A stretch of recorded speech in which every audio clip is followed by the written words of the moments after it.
আসেন, এই মুহররমকে কেন্দ্র করে কিছু আবার বেদাত, কিছু কুসংস্কার আছে।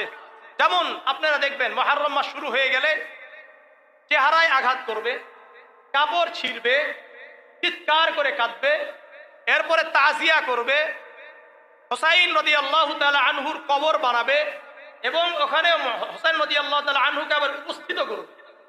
কি করবে? উপস্থিত করবে। এগুলো কি ইসলামে জায়েজ আছে কিনা?